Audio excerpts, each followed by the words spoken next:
함께 보실 하나님 말씀은 욥기 27장 1절에서 23절 말씀입니다. 욥기 27장 1절에서 23절까지 말씀입니다.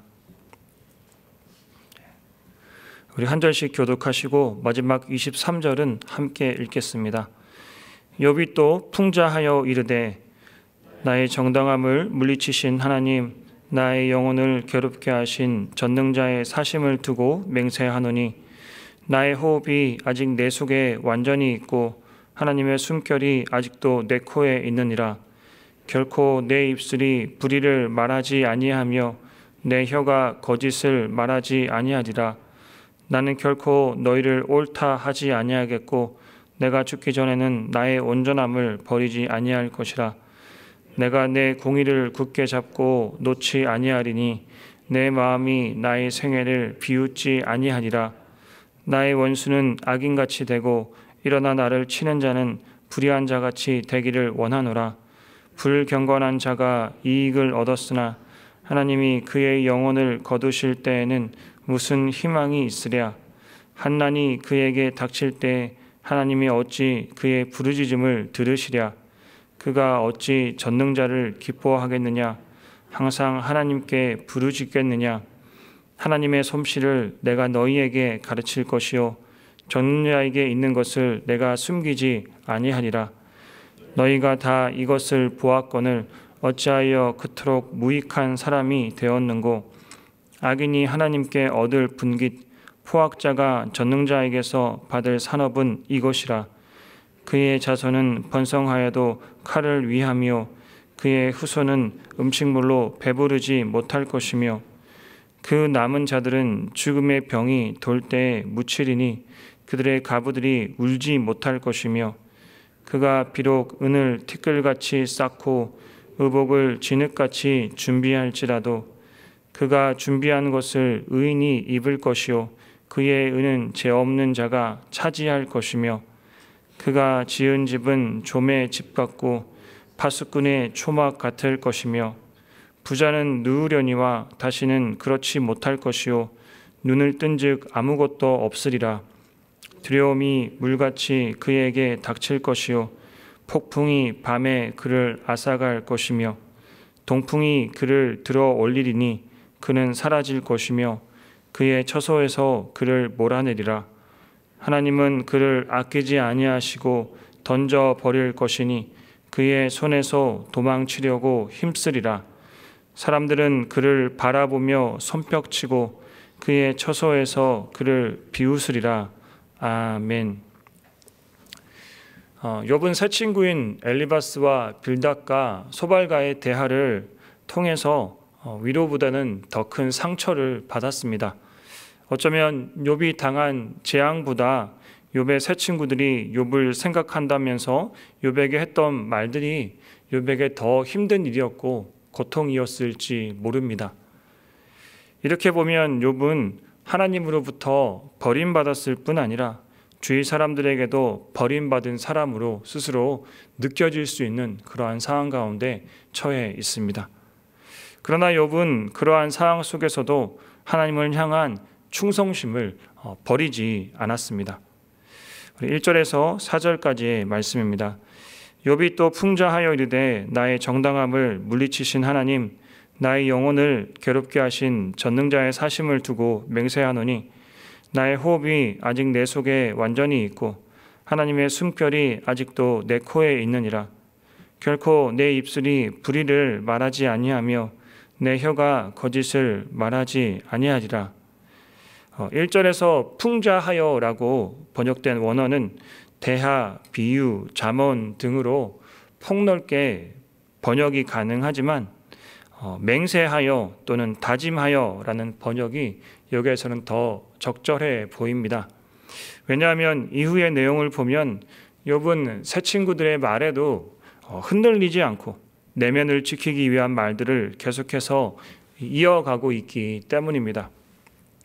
그리고 욥은 하나님이 자기 정당함을 물리치시고 자신을 괴롭게 하셨다고 하면서도 하나님의 숨결이 아직도 자기 코에 있는 동안에는 결코 어떤 악이나 불의를 말하지 않겠다고 맹세하고 있습니다.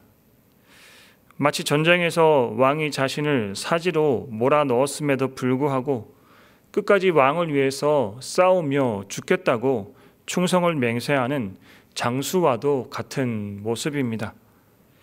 다윗의 충직한 신하였던 우리야 장군이 생각납니다. 4절에서 6절까지 말씀입니다. 나는 결코 너희를 옳다 하지 아니하겠고 내가 죽기 전에는 나의 온전함을 버리지 아니할 것이라. 내가 내 공의를 굳게 잡고 놓지 아니하리니 내 마음이 나의 생애를 비웃지 아니하리라. 그리고 지금까지 온전함을 추구했던 태도를 포기하지 않고 계속해서 앞으로 나아가겠다라고 다짐합니다. 극심한 한난과 고통 그리고 친구들의 정죄에도 불구하고 욥은 자신의 마음을 굳건하게 지키려고 애를 쓰고 있습니다. 자신이 그동안 신실하게 살아온 길에 대한 분명한 확신이 있었기 때문에 이러한 말들을 할 수 있습니다. 만약 욥이 그동안 하나님 앞에서 최선을 다하지 않았고 마음대로 살아왔다면, 바보처럼 살아왔다면 감히 이런 말을 할 수 없었을 겁니다. 대부분의 성도들은 하나님을 진실하게 섬기는 사람이나 별 생각 없이 교회에만 출석하고 있는 사람이나 겉으로는 큰 차이가 없어 보입니다. 하지만 차이가 나타나는 시간이 있습니다. 그 시간은 고난의 시간입니다. 사람의 본성은 전쟁과 군대와 같이 정말 힘들고 어려운 상황 속에 처하게 되면 그 밑바닥의 모습들이 드러나는 경우들이 참 많습니다.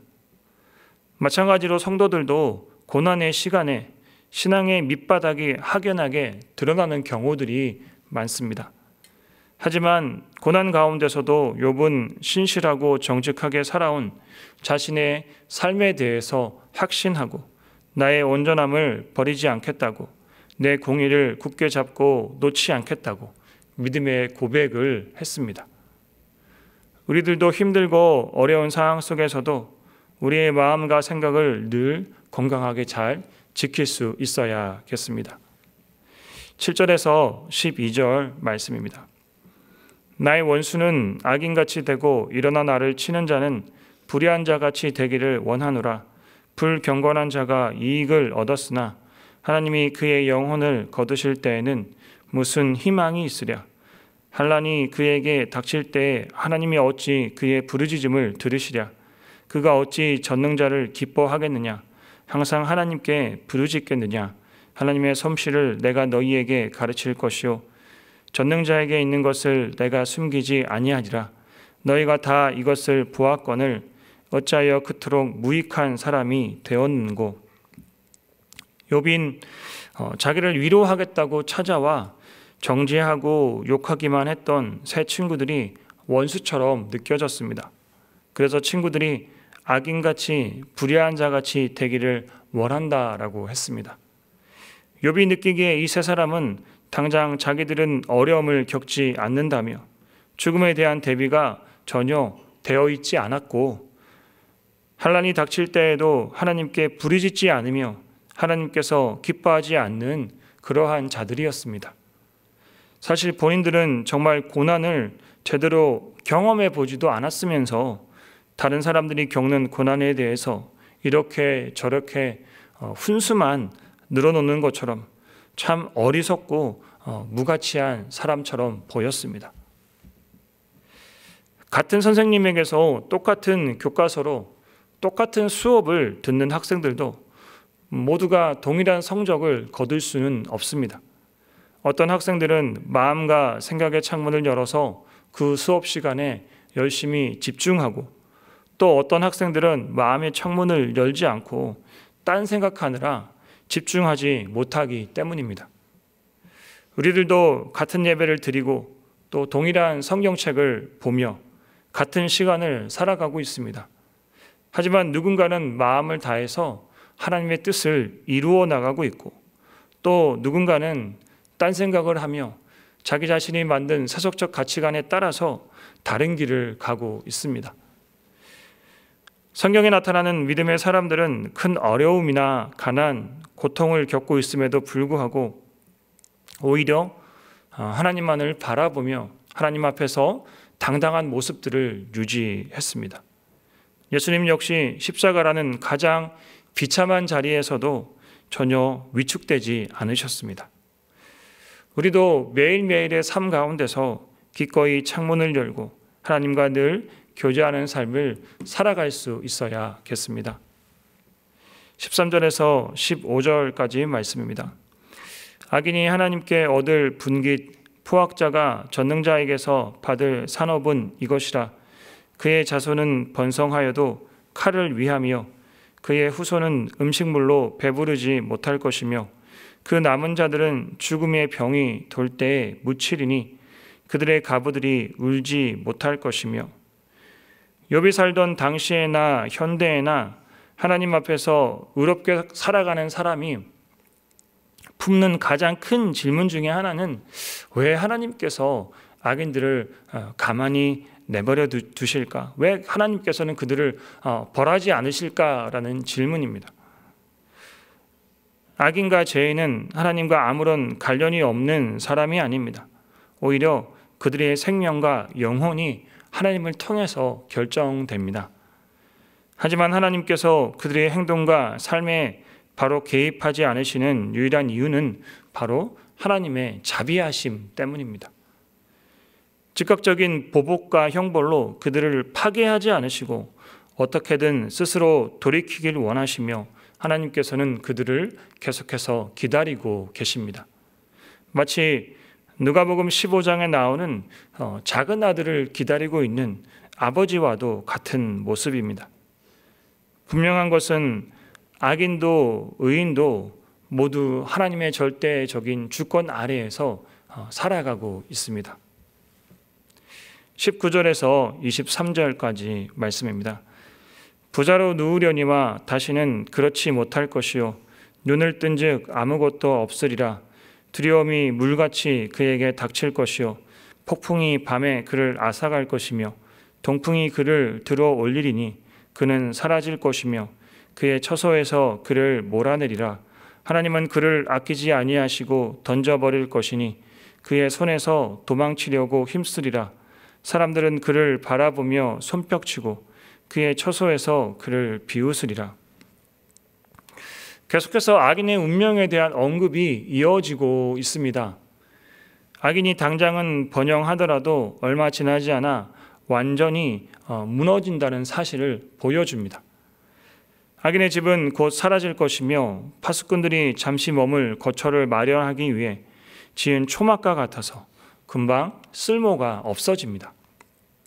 지금 당장은 부자이겠지만 누웠다가 다시 눈을 뜨면 모든 것이 사라져버리는 실로 1장 춘몽과 같은 삶이 바로 악인들의 삶입니다. 누가복음 16장에 나오는 부자와 나사로의 이야기가 바로 그러한 이야기입니다. 누가복음 16장 22절과 23절 말씀입니다. 이에 그 거지가 죽어 천사들에게 받들려 아브라함의 품에 들어가고 부자도 죽어 장사되매 그가 음부에서 고통 중에 눈을 들어 멀리 아브라함과 그의 품에 있는 나사로를 보고 비록 거지로 살면서 온갖 고생을 다하였던 나사로지만 그는 죽어서 영원한 천국으로 가서 아브라함의 품에 안겼습니다. 하지만 호의호식하며 자기만을 위해 살았던 부자는 영원한 지옥으로 가서 후회하며 고통 가운데 있는 것을 보게 됩니다. 이처럼 악인이 지금 당장은 좋은 것을 누리는 것처럼 보이지만 그것은 얼마 지나지 않아 사라질 것입니다. 하나님께서는 곧 그를 그 자리에서 던져버리실 것이며 사람들의 비웃음거리가 됩니다. 지금도 악한 자들이 호의호식하는 모습들이 우리들의 눈에는 참 많이 들어오지만 성경의 역사를 보면 악인이 결코 행복한 최후를 맞이하는 경우는 거의 없었습니다. 우리는 하나님께서 반드시 정의를 이루실 것이라는 사실을 믿고 믿음의 삶을 살아갈 수 있어야겠습니다. 우리가 가장 경계해야 할 것은 악인들의 본을 받아 세속적 가치관에 함몰되어 살아가서는 안 될 것입니다. 하나님께서 우리에게 주신 시간은 바로 지금 현재입니다. 우리들의 삶 가운데서 날마다 역사하시는 주님의 은혜를 늘 기억하며 감사하며 살아갈 수 있어야겠습니다. 언젠가 저는 여러 가지 일들이 참 계획대로 잘 되지 않고 마음에 참 많은 고민과 답답한 시기가 있었습니다. 그때 저는 욥기의 욥이라는 인물을 계속해서 묵상했습니다. 어느 날 갑자기 사랑하는 자녀들이 죽고 사랑하는 아내가 자신을 저주하며 떠나갔고, 그리고 자신은 피부병에 걸려서 뭔가 마음이 너무나 큰 어려움 속에 하루하루를 죽지 못해서 큰 고통 속에서 살아가고 있었습니다. 그때 3명의 친구들이 위로한답시고 찾아왔는데 욥을 위로하기보다는 오히려 욥을 죽이는 그러한 가시돋친 말들 뿐이었습니다. 이러한 욥을 가만히 묵상하며 성경을 들여다보면 어느새 눈가에 눈물이 맺히고, 그래도 나는 욥의 상황보다는 낫다는 생각에 다시 힘을 얻게 되고, 욥의 삶이 다시 놀랍게 회복되어지는 것을 보며 하나님의 일하심을 다시 기대하게 됩니다. 하나님께서는 지금도 동일하게 우리들의 삶 가운데서 일하심을 믿습니다. 우리들의 삶 가운데서 날마다 역사하시는 주님의 은혜를 기억하며 주님만을 목적 삼는 삶을 살아가는 우리들이 되기를 축복합니다. 기도하겠습니다. 하나님 아버지, 어떠한 상황 속에서도 우리를 사랑하시고 신실하게 우리의 삶을 이끌어 가시는 주님의 은혜에 감사드립니다. 지금의 우리들이 고난 속에서 아무것도 눈에 보이지 않아도 창문을 활짝 열고 오롯이 하나님만을 바라보며 주님과 소통할 수 있게 하여 주시옵소서. 포기하지 않고 욥의 삶을 묵상하며 다시 힘을 얻을 수 있게 도와주시옵소서. 주님만을 목적 삼고 살아가며 악인들의 형통함을 부러워하지 않게 하여 주시옵소서. 예수님의 이름으로 기도드립니다. 아멘.